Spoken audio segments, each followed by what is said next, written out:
paso con las flechitas? Sí. Está. Bueno, buenos días. Entonces vamos a dar comienzo a la charla de sarcoidosis. Y en este contexto de esta semana médica denominada como el pulmón, el desafío del internista, me pareció que si hay realmente una patología que sea un desafío para la internista es la sarcoidosis. Y también fue un desafío para mí poder hablar de sarcoidosis en 20 minutos, así que vamos a hacer lo posible. Estos son los puntos que vamos a ir recorriendo durante la charla y destacar que de cada uno vamos a tocar los aspectos que consideramos más relevantes, ya que es imposible detenernos en cada uno de estos puntos. Podríamos perfectamente estar una hora siquiera hablando de la clínica. Entonces vamos a ir recorriendo los aspectos más relevantes y los principales lineamientos.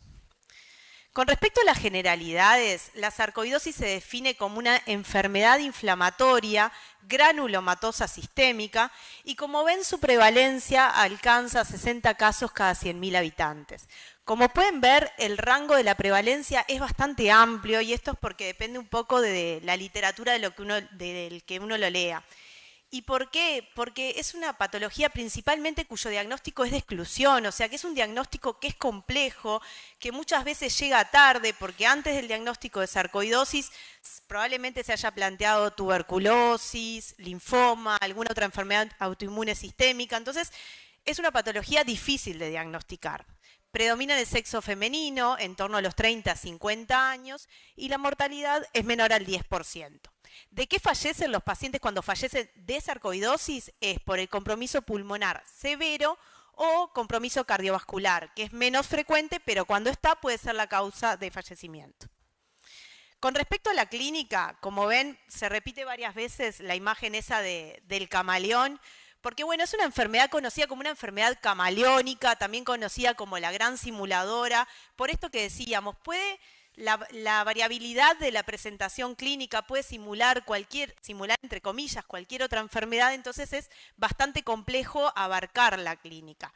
Puede ser asintomática, ser un hallazgo, o puede presentarse por síntomas específicos del o los órganos afectados, por síndromes específicos, es decir, un conjunto de signos, síntomas y algunos estudios, sobre todo imagenológicos, que son altamente sugestivos de sarcoidosis, como son el síndrome de Lofgren, el lupus pernio y el síndrome de Herford, o como cualquier enfermedad inflamatoria sistémica por síntomas inespecíficos como repercusión general, fiebre, y acá destacar sobre todo la fatiga, que es sumamente frecuente y que muchas veces puede llegar a ser el motivo del tratamiento.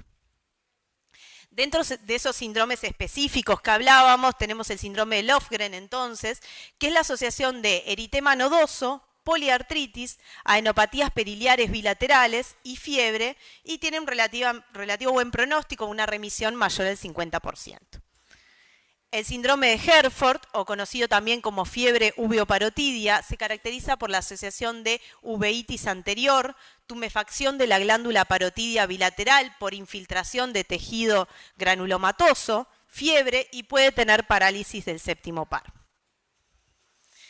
Este es un trabajo del 2024, multicéntrico, en realidad holandés, que lo que se hizo fue sobre todo que enroló 330 pacientes, sobre todo para ver las diferentes formas de presentación de la población. Y como podemos ver en la línea de las X, tenemos las distintas afectaciones que presentaron los pacientes y en la línea de las Y los porcentajes. Detengámonos primero en las barras azules. Como podemos ver... como podemos ver, los dos órganos más frecuentemente afectados, fueron el pulmón, en primer lugar, las alteraciones en el metabolismo del calcio, la piel y el ojo. Pero le siguen, con mucho menor frecuencia, la afectación renal, la afectación hepática, hematológica, cardíaca, neurológica, entre otros. O sea que puede afectar prácticamente cualquier órgano o sistema. Aprovechando ya este trabajo, mencionarle las barras rojas, lo que muestra es la indicación de tratamiento que tuvo cada afectación. Y como podemos ver, por ejemplo, el pulmón, que es el más frecuentemente afectado, la indicación de tratamiento fue un 25% de los pacientes. Sin embargo, en otros órganos o sistemas tuvieron muchísimo más indicación de afectación de tratamiento, como por ejemplo el neurológico, el renal, el cardíaco. Ahora vamos a hablar de 4 afectaciones simplemente por frecuencia o por severidad, como es el caso de la cardiovascular, pero podríamos hablar de cada una de ellas que se mencionaba en esa gráfica. El compromiso respiratorio es el más frecuente, depende mucho de dónde uno lo lea, pero en torno al 53% de los casos, y puede ir desde asintomático, es decir, un hallazgo, por ejemplo, un paciente en un preoperatorio que se realiza una radiografía de tórax, o presentarse con síntomas que por lo general son síntomas totalmente inespecíficos, como tos, disnea, dolor torácico. El diagnóstico va a ser clínico, imagenológico, funcional y o anatomopatológico en algunos casos. El compromiso cutáneo puede estar limitado a la piel o puede presentarse en el contexto de la afectación sistémica hasta en el 80% de los casos, muchas veces es el primer signo, y tiene cierta predilección por tatuajes o cicatrices, las lesiones de la sarcoidosis. Es por eso que es importante cuando uno realiza el examen ir específicamente a buscarla a estas zonas, como por ejemplo la foto que se muestra allí. Y las lesiones las vamos a poder dividir en lesiones específicas e inespecíficas. Con específicas nos referimos a que si uno realiza una biopsia de estas lesiones, nos vamos a encontrar con tejido granulomatoso, a diferencia de las inespecíficas, que la biopsia no va a encontrar tejido granulomatoso sugestivo de sarcoidosis. No quiere decir que son lesiones específicas que solamente vamos a ver en la sarcoidosis, porque como ven son lesiones sumamente frecuentes. Se puede presentar a forma de maculopápulas, como vemos en la primera fila, más locales o más diseminadas, como la última foto, placas, como vemos allí, nódulos subcutáneos, y el lupus pernio, que como decíamos, el lupus pernio estaba dentro de esos síndromes específicos, o sea que cuando uno ve un paciente con lo que le parece que es un lupus pernio, es altamente sugestivo que lo que tenga es sarcoidosis. El lupus pernio es unas lesiones eritemo-violáceas a nivel de las mejillas y la nariz de tipo infiltrativas. Otras lesiones específicas pueden ser la eritrodermia, alopecia, entre otras. Y dentro de esas lesiones inespecíficas que hablábamos, tenemos el eritema nodoso, acropaquia, calcinosis, prurigo, y destacamos el eritema nodoso porque es bastante frecuente en la policlínica de medicina interna, en la consulta que el paciente va o es derivado para estudio por eritema nodoso, entonces tener presente la sarcoidosis. Obviamente no todo eritema nodoso es sarcoidosis, pero tenerlo en mente cuando uno ve un paciente con eritema nodoso. El compromiso oftalmológico es hasta el 25% de la sarcoidosis, solo un 5% son sintomáticos y esto va a tener implicancias, como vamos a ver más adelante. Puede ir desde ojo seco, visión borrosa, dolor, fotofobia, hasta la ceguera. Puede afectar cualquier estructura del ojo y destacamos la uveitis anterior porque es la más frecuente y por las potenciales consecuencias que puede tener. El compromiso cardiovascular, la prevalencia es incierta, se estima en torno a un 5%, aunque si uno, en algunos trabajos de necropsias de pacientes que fallecieron con sarcoidosis, se vio que es un poco mayor. Esto nos habla de que tenemos un infradiagnóstico del compromiso cardiovascular de la sarcoidosis. Puede ser la causa de muerte, también puede ser asintomático, y destacamos las arritmias graves, insuficiencia cardíaca, disfunción valvular y compromiso pericárdico. Entonces, ¿cómo vamos a hacer el diagnóstico de sarcoidosis? Bueno, la ATS lo que nos plantea son 3 pilares. Un pilar clínico, que como vimos recién en alguno de los órganos es totalmente inespecífico, y este pilar clínico, que no es meramente clínico, sino que va a ir apoyado de la imagen, un pilar histológico y criterios de exclusión. Con respecto al criterio histológico, puede ser prescindible solamente en aquellos síndromes específicos que mencionábamos, si no, es necesario sí el diagnóstico histológico. ¿Y qué tiene de complejo? Como todo en la sarcoidosis, no hay un marcador, no hay una técnica que el anatomopatólogo haga y nos diga, esto es, marca positivo, sarcoidosis seguro, o no marcó, no es sarcoidosis.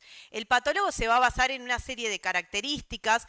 Esperamos encontrar granulomas no necrotizantes en la mayoría de los casos, con macrófagos, células multinucleadas gigantes, células de Langerhans, y se va a basar en muchas características de esa anatomía patológica como para poder al final del informe decirnos es compatible con sarcoidosis. destacar que la importancia de cuando uno envía una muestra para estudio anatomopatológico, también mandar para estudio microbiológico, porque va a ser uno de los aspectos que el patólogo va a tener en cuenta y que, como vamos a ver ahora a continuación, muchos de los diagnósticos diferenciales principales de la sarcoidosis son infecciones. Y entonces esos criterios de exclusión, esos diagnósticos diferenciales, acá simplemente a modo de esquema pusimos algunos y los dividimos en infecciosos y no infecciosos para esquematizarlo nomás. Dentro de las infecciones destacamos la tuberculosis, aunque pueden ser otras micobacterias, pueden ser fúngicas como la histoplasmosis, no infecciosas como neoplasias, enfermedades autoinmunes, reacciones de hipersensibilidad, fármacos, inmunodeficiencias, entre otros. Y esto es para mostrarles que la diapositiva anterior solamente es un resumen de los posibles diagnósticos diferenciales. Acá, como podemos ver, son muchos más amplios que los que nombramos en la diapositiva anterior. Entonces, estamos nosotros en la Policlínica de Medicina Interna, hacemos diagnóstico de sarcoidosis o nos llega el paciente ya con el diagnóstico de sarcoidosis de otro colega, enviado del dermatólogo, con planteo de sarcoidosis. ¿Y cómo seguimos abordando el paciente? Bueno, lo más importante acá es realizar un balance. ¿Este balance cómo va a ser? Bueno, primero un balance clínico, como siempre, con una anamnesis exhaustiva y un buen examen físico, pero después va a haber que hacer un balance paraclínico. El balance paraclínico obviamente va a estar orientado por la clínica del paciente, pero hay un balance que sí o sí tenemos que hacer en todos los pacientes, más allá de que no tenga manifestaciones clínicas. Y ellos son el estudio respiratorio, cardíaco, oftalmológico, renal, el metabolismo del calcio y el hepático. Como les decía, otros estudios van a estar guiados por la clínica. Por ejemplo, si el paciente tiene síntomas neurológicos, se estudiará con resonancia, el estudio eléctrico o el estudio que sea pertinente. ¿Cómo vamos a hacer la valoración respiratoria pulmonar? Bueno, lo primero es la radiografía de tórax. Para eso contamos con la clasificación de Skadin, que lo clasifica en 5 estadios. El estadio 0 no lo mencionamos, ya que es la radiografía de tórax normal. Tenemos el estadio 1, que es la presencia de adenopatías iliares mediastinales. El estadio 2, que son las adenopatías iliares mediastinales más el compromiso parenquimatoso. El estadio 3, la afectación parenquimatosa sin adenopatías mediastinales, y el estadio 4, que es la fibrosis pulmonar. Como pueden ver, cada estadio se asocia con un porcentaje de remisión espontánea. A medida que avanzamos de estadio, baja el porcentaje de remisión espontánea yendo de 90 a 0%. Otro estudio es la tomografía. Acá en realidad las guías no establecen si hay que hacer tomografía a todo paciente con sarcoidosis o no. Lo que nosotros un poco discutíamos cuando lo preparábamos era, bueno, salvo que la radiografía sea un estadio 0 de Skadin, o sea, totalmente normal y vista por unos ojos muy entrenados en la lectura de una radiografía, de la mano va la tomografía porque va a tener mayor sensibilidad y especificidad. A nivel del mediastino vamos a buscar la presencia de adenomegalias y a nivel parenquimatoso, uno de los hallazgos más frecuentes son la presencia de micronódulos de distribución perilinfática, peribroncovascular, subpleurales y cisurales. Como podemos ver en la foto, bueno, en ambas fotos con las flechitas amarillas de la derecha. En la imagen de la izquierda lo que se ve es el signo de la galaxia, que no es tan frecuente, pero cuando está es bastante sugestivo de sarcoidosis, que es un nódulo con varios micronódulos satélites. Y destacar acá, a diferencia de la charla anterior, que la afectación parenquimatosa en la sarcoidosis predominan los lóbulos superiores, a diferencia de lo que veníamos hablando hasta ahora. En esta ya podemos ver fibrosis con áreas de panalización, bronquiectasias por tracción. Bueno, el estudio funcional, ¿a quiénes se lo vamos a hacer? Bueno, aquellos pacientes que tengan compromiso pulmonar imagenológico y o clínico. ¿Y cómo los vamos a estudiar? Con estudio funcional respiratorio, con DLCO, y se puede considerar el test de marcha 6 minutos. Es muy importante el estudio funcional, ya que va a tener implicancias pronósticas y terapéuticas. Y el estudio histológico, acá en realidad lo que plantean las guías es ir caso a caso. ¿Por qué? Porque, como siempre, la premisa cuando uno va a hacer un estudio histológico es intentar la biopsia del sector más accesible, menos invasivo y que tenga rendimiento histológico. Por ejemplo, si un paciente tiene lesiones en piel, probablemente optemos por biopsiar las lesiones en piel. Ahora, ¿qué pasa con las adenopatías ciliares mediastinales? Es eso. Las guías dicen, bueno, adecuarlo a cada caso según las características de la imagen, si son altamente sugestivas o no, según el resto de la clínica del paciente. Y teniendo en cuenta el riesgo-beneficio de las distintas formas que tenemos de tomar las biopsias.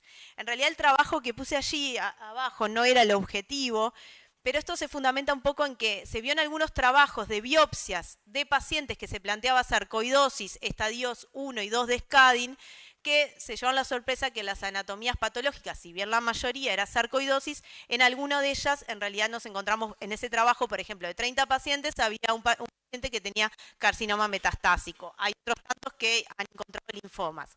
Entonces, si bien el porcentaje es menor, esto puede tener implicancias terapéuticas y el pronóstico para el paciente. Entonces, hay que adecuarlo a cada caso y en caso que se opte por no biopsiar, hacer un estrecho seguimiento imagenológico y clínico. El compromiso oftalmológico vamos a tener que buscarlo en todo paciente con sarcoidosis. Como decíamos, solamente un 5% de los pacientes son sintomáticos y la afectación alcanza el 25% de la sarcoidosis. Y la afectación más frecuente a su vez es la uveitis anterior, que puede tener consecuencias severas. En esa revisión de 18 trabajos, hasta un 83% de los pacientes con afectación oftalmológica requirió tratamiento, ya sea local o sistémico. Entonces, conclusión, si solamente derivamos al oftalmólogo a los pacientes sintomáticos, se nos pasarían por alto un porcentaje importante de pacientes que requerirán tratamiento y probablemente podamos prevenir consecuencias graves. La valoración cardiovascular a los pacientes asintomáticos se plantea realizar electrocardiograma y ecocardiograma como métodos de screening, digamos, sabiendo que ambos estudios son, la sensibilidad y la especificidad es sumamente baja. Las guías plantean el Holter, tenerlo en cuenta, pero no lo refieren como a todos los pacientes. Y bueno, y en aquellos pacientes sintomáticos o que encontramos algún elemento patológico en el electrocardiograma y el ecocardiograma, en ellos sí se sugiere continuar con estudio. ¿Cómo? Con resonancia o PET. La realidad es que no hay estudio, no encontramos estudio comparativo entre la cardioresonancia y el PET para la valoración cardiovascular. Hay estudios de la resonancia y del PET por separado, sí son estudios complementarios, pero las guías, este es el algoritmo de la AJA, que lo que nos plantea es, no sé si, ¿cómo funciona? Bueno, ahí. Que lo que nos plantea es pacientes con síntomas, con ecocardiograma patológico o electrocardiograma o Holter, realizar una cardioresonancia. Si la cardioresonancia es concluyente para sarcoidosis, el paciente tiene sarcoidosis extracardíaca, bueno, nos quedamos con el diagnóstico de sarcoidosis. Si el paciente no tiene clínica o paraclínica de sarcoidosis extracardíaca, bueno, allí se deberá considerar la biopsia miocárdica. Si es inconcluyente, en esos pacientes se aconseja realizar un PET. Y si es normal, pero nosotros creemos por la clínica o por los estudios antes dichos que tiene compromiso miocárdico, en esos pacientes también realizar un PET. Y del resto del balance lesional que mencionábamos, un screening básico del compromiso renal con azoemia, creatininemia, el hepático con hepatograma, el metabolismo del calcio con calcemia y algunos plantean también calciuria, el hematológico con un hemograma y obviamente si alguno de estos es patológico se seguirá en estudios, pero este es el screening básico. Otros estudios que se aconseja realizar a todo con sarcoidosis es un PEF y una TSH. Entonces, bien, ¿cómo vamos a hacer el tratamiento de la sarcoidosis? Vamos a ver solamente los principales lineamientos. El tratamiento va a ser interdisciplinario, va a depender del balance lesional, por eso tan importante hacer ese balance clínico y paraclínico, va a depender del riesgo de muerte que tenga mi paciente por esa afectación orgánica y de las repercusiones que le genera a nivel de la calidad de vida, en contrapartida de los efectos adversos vinculados al tratamiento. cada afectación va a tener su propio algoritmo. Vamos a ver después en los casos clínicos algunos. La afectación respiratoria va a tener su propio algoritmo, la cutánea lo suyo, el renal lo suyo, así que es imposible hablar de cada uno ahora en esta charla. Pero este cuadro me pareció interesante, que es de la New England, como para esquematizar en grande lo que es el tratamiento de la sarcoidosis. ¿Qué nos plantea? Bueno, pacientes asintomáticos, sin riesgo de progresión orgánica, podemos optar por conducta expectante en cuanto a comenzar un tratamiento, pero sí un seguimiento estrecho.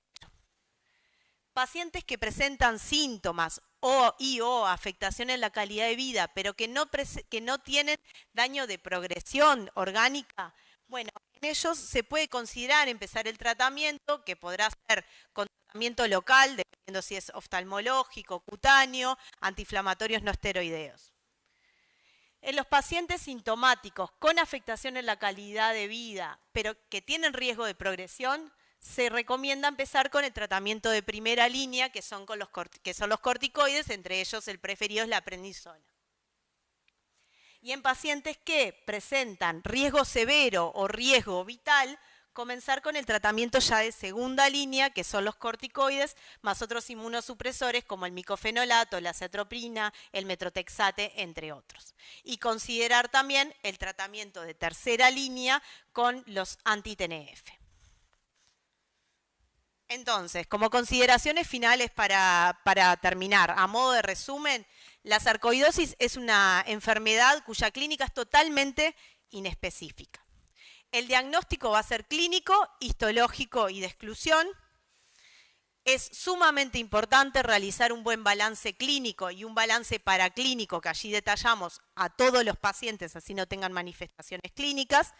Y el tratamiento va a ser individualizado, interdisciplinario y puede ir desde la conducta de esperar y observar a tratamientos con biológicos en el otro extremo. Bueno, muchas gracias.